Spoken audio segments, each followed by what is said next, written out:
tidak berhasil pun dia akan bersabar. Inilah yang membedakan antara orang beriman dengan orang tidak beriman dalam konsep tawakal. Ya seperti kondisi sekarang inilah. Kita sekarang sedang dihantui dengan virus yang cukup mengusik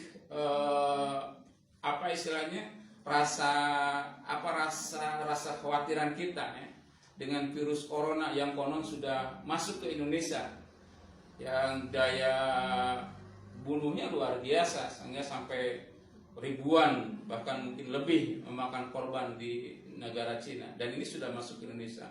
Banyak orang khawatir dengan kondisi semacam ini.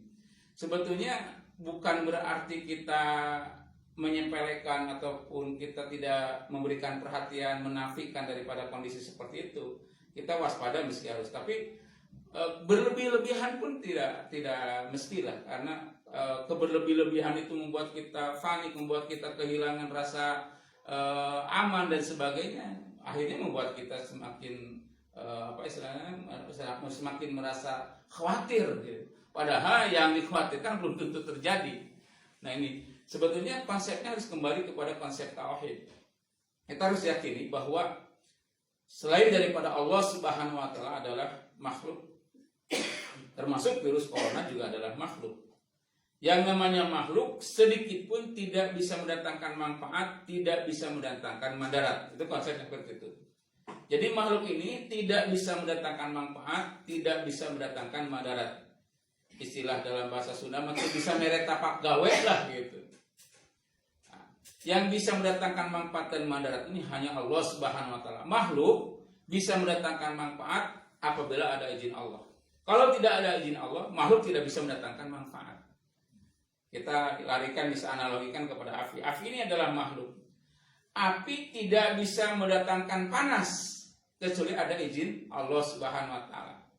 Api bisa mendatangkan panas apabila ada izin Allah Subhanahu wa taala. Apabila tidak ada izin Allah Subhanahu wa taala, meskipun api sebesar apapun itu, api tidak akan bisa mendatangkan panas sedikit pun. Jadi api ini untuk bisa mendatangkan panas butuh kepada Allah Subhanahu wa taala. Tapi Allah untuk mendatangkan panas tidak butuh kepada api. Meskipun tanpa api Allah bisa mendatangkan panas. Nah ini konsep tauhidnya seperti itu. Air ini adalah makhluk. Air tidak bisa mendatangkan basah tanpa izin Allah. Air bisa mendatangkan basah apabila ada izin Allah Subhanahu wa taala.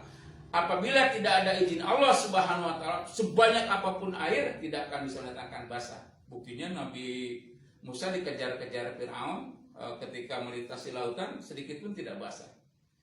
Jadi air bisa mendatangkan basah ini apabila ada izin Allah Subhanahu wa taala. Apabila tidak ada izin Allah, sama sekali tidak bisa. Tapi Allah Subhanahu wa taala tanpa air bisa mendatangkan basah. Nah itu virus corona pun seperti itu. Virus corona ini adalah makhluk, tidak memiliki daya, tidak memiliki kekuatan sedikit pun, tidak memiliki efek, tidak memiliki pengaruh sedikit pun, tidak bisa meretapak gawe. Virus corona kemudian menimbulkan dampak, menimbulkan kemadaratan sampai mematikan, itu ada izin Allah Subhanahu wa taala.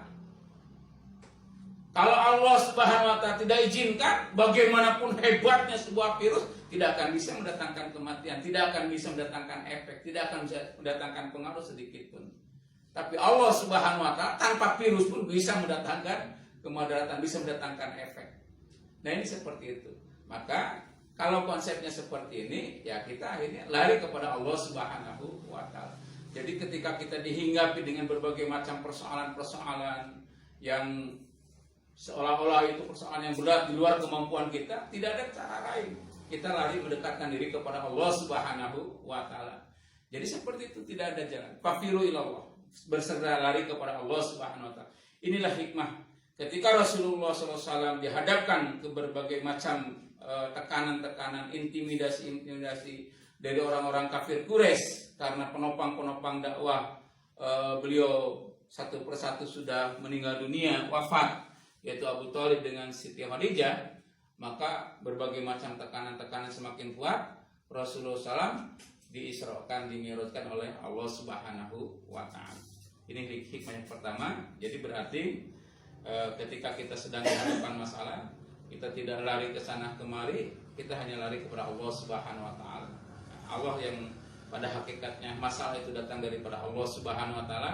Yang bisa menyelesaikan masalah pun hanya Allah Subhanahu wa taala.